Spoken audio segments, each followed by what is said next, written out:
அஸ்ஸலாமு அலைக்கும் வரஹ்மத்துல்லாஹி வபரகாத்துஹு. வாழ்க்கை என்பது பூக்களால் ஆன பாதை அல்ல, அது மேடு பள்ளங்களை கொண்ட ஒரு பயணம். சில நேரங்களில் நாம் எடுக்கும் முயற்சிகள் தோல்வியடையும் போது ஏன் எனக்கு மட்டும் இப்படி நடக்கின்றது என்ற விரக்தி நம்மை சூழ்ந்து கொள்கின்றது. ஆனால் ஒரு முஃமினாக நாம் ஒன்றை ஆழமாக நம்ப வேண்டும்.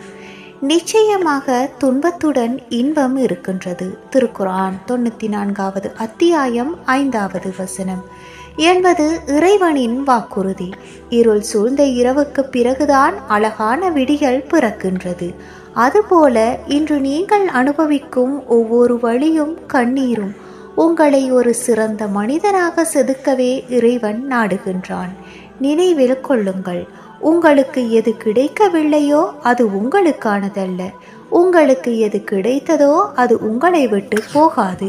நம்முடைய இயலாமையை ஒப்புக்கொண்டு ஹஸ்புனல்லாஹு வனிஹ்மல் வக்கீல், அல்லாஹுவே எங்களுக்கு போதுமானவன், அவன் சிறந்த பாதுகாவலன் என்று எப்போது நாம் முழுமையாக நம்புகின்றோமோ அப்போதே நம் சுமைகள் பாதியாக குறைந்துவிடும். வெற்றி என்பது மற்றவர்களை விட உயர்ந்து நிற்பதல்ல, ஒவ்வொரு முறை விழும் போதும் அல்லாஹுவை துணையாக கொண்டு மீண்டும் எழுந்து நிற்பதுதான். உங்கள் கவலைகளை அவனிடம் ஒப்படையுங்கள். உழைப்பை உயர்த்துவோம், உறுதியை வளர்ப்போம். காலம் மாறும், காயங்கள் ஆறும். இன்ஷா அல்லாஹ் உங்கள் கனவுகள் நனவாகும். வஸ்ஸலாம்.